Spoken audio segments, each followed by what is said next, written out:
అధ్యక్ష మనం తెలంగాణ రాష్ట్ర శాసనసభలో మాట్లాడుతూ ఉన్నాం.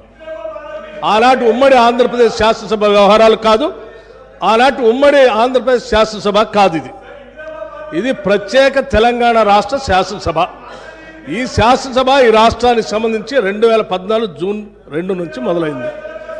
2014 నుంచి ఈ రాష్ట్రంలో తీసుకున్న చర్యలు, జరిగిన ఖర్చులు, చేసిన అభివృద్ధి, రాష్ట్ర ప్రజల ఆకాంక్షలు, వాటి గురించి మనం మాట్లాడుకోవాలి.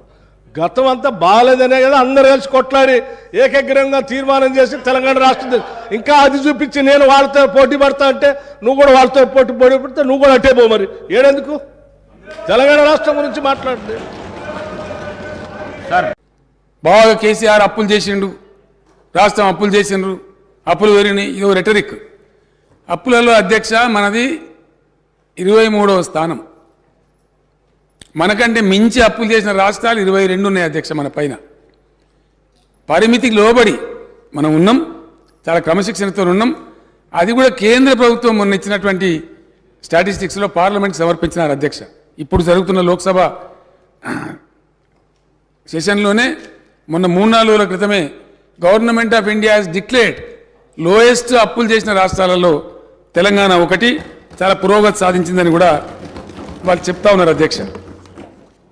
అతి తక్కువ అప్పులతోని మనం చాలా చక్కగా ఇవన్నీ కూడా చేసుకుంటూ పోతా ఉన్నాం. ఇవన్నీ కూడా రిజర్వ్ బ్యాంకు, ఫైనాన్స్ మినిస్ట్రీ వాళ్ళందరూ ఇచ్చేటువంటి నివేదికలలో ఉంటాయి అధ్యక్ష. లోక్సభ సాక్షి కూడా కేంద్రం కూడా ఇదే చెప్పింది. ఇవన్నీ చేసి ఈరోజు ఇంత సుస్థిరమైన ఆర్థిక ప్రగతి సాధించి, పర్ క్యాపిటా పెంచి, పవర్ పెంచి, శుద్ధమైన నీళ్లు ప్రతి ఇంటికి నల్లాతో ఇచ్చి, ఇవన్నీ చేసి తెలంగాణ సాధించుకొచ్చి అష్ట కష్టాలు పడి గత 25 సంవత్సరాలుగా ఒక యజ్ఞంలాగా దీన్ని తీసుకొని పోతా ఉంటే కాంగ్రెస్ పార్టీ నాయకులు మాట్లాడతారు అధ్యక్ష. కేసీఆర్కి పిండం పెడతాం, ఇవన్నీ చేసినందుకు నాకు పిండం పెట్టాలా? ఈ తిప్పల పడ్డందుకు ఆ పిండం పెట్టాలా? మీ వల్ల కాని పని, మీ నాయకులు ఎంతరో మంది ఎన్ని చూపి పారిపోయినటువంటి తెలంగాణ ఉద్యమాన్ని నేను భుజానేసుకొని అనేక కష్టాలు పడి దీక్షలు చేసి చివరికి నా చావు మీద తెచ్చుకునేంత ప్రయత్నంలో తెలంగాణ తెచ్చిపెడితే మీకు పిండం పెడతామంటే ఎవరు హర్షిస్తారు అధ్యక్ష? ఇదేనా సంస్కారం? ఇదొక పద్ధతి, ఇదొక పార్టీ, దీనికో లెక్కన? చాలా బాధ కలుగుతుంది అధ్యక్ష, దుఃఖం వస్తుంది. ఎందుకంటే ఏందని నాకు అర్థం కాదు. ఇది పూర్తిగా ఎటుపడతాడు, నోరుంది కదా అని విచ్చలవిడిగా మీ పార్టీల నియంత్రణ లేకపోవచ్చండి, కానీ సంఘం చూస్తుంది కదా, సమాజం చూస్తుంది కదా.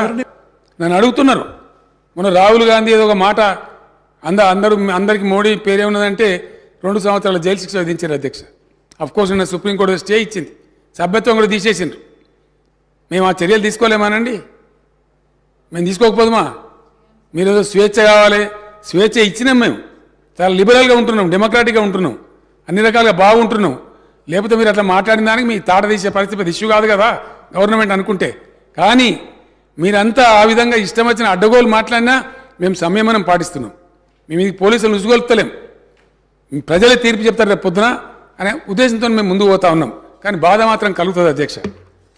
ఎక్కడ ఏం చేయని వాళ్ళు తెలంగాణ ఉద్యమం జరుగుతున్న దాని మీదకి తుపాకులు తీసుకొని పోయిన వాళ్ళు మాట్లాడతారు అధ్యక్ష. ఇలా 2 పార్టీల అధ్యక్షులు అధ్యక్ష.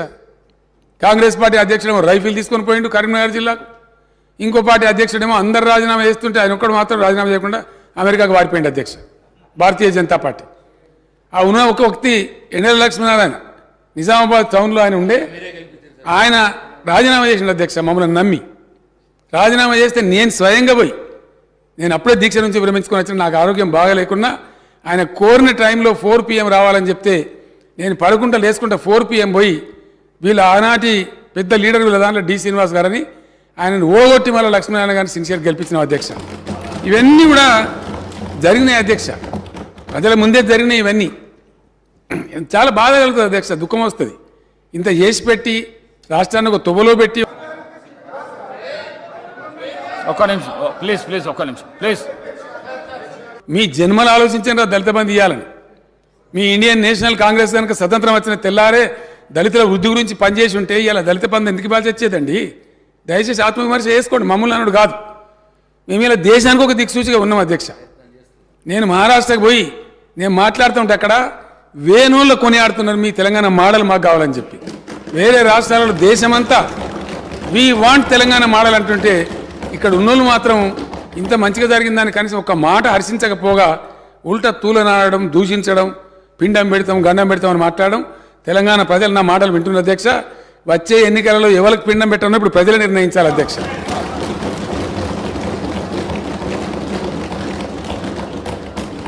తలసరి విద్యుత్ వినియోగంలో దేశంలో నంబర్ 1 అధ్యక్ష తెలంగాణ. జాతీయ సగటు అయితే అసలు మన సమీపంలో కూడా లేదు. నేషనల్ యావరేజ్ చూస్తే అతి తక్కువ సమయంలో విద్యుత్ ఎక్కడిది అధ్యక్ష?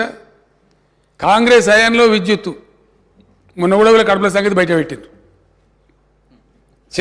ఇస్తామని చెప్పింది 9 గంటలు, ఇచ్చేది పొద్దాగా 3 గంటలు, రాత్రి 4 గంటలు.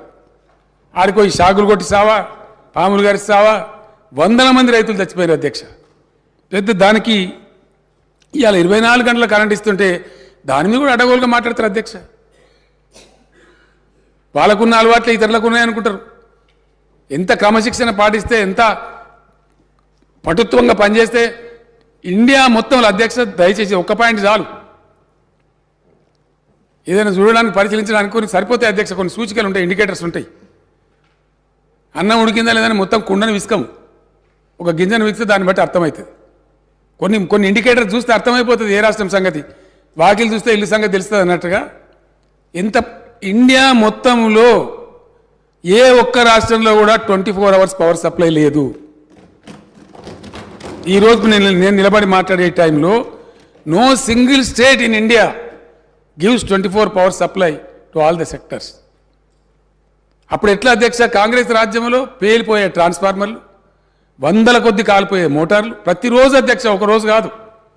ట్రాక్టర్ కాలిపోతే పడ్డ బాధలన్నీ ఊరోళ్ళందరూ తలా 2,000 తలా 3,000 జమ చేసి ట్రాక్టర్ మీద పెట్టి ఎలక్ట్రిసిటీ ఆఫీసుల కాడ పోయి ఎలక్ట్రిసిటీ ఆఫీసుల కాడ ధర్నాలు, భయంకరమైనటువంటి పరిస్థితులు అధ్యక్ష. వీళ్ళు మాకు ఇలా పాఠాలు చెప్తామంటారు, వీళ్ళు మాకు నీతులు చెప్తామంటారు. ఇలా చాలా కష్టపడి ఈ స్థితికి తీసుకొచ్చినాం అధ్యక్ష. దీన్ని కాపాడుతున్నాం మేము.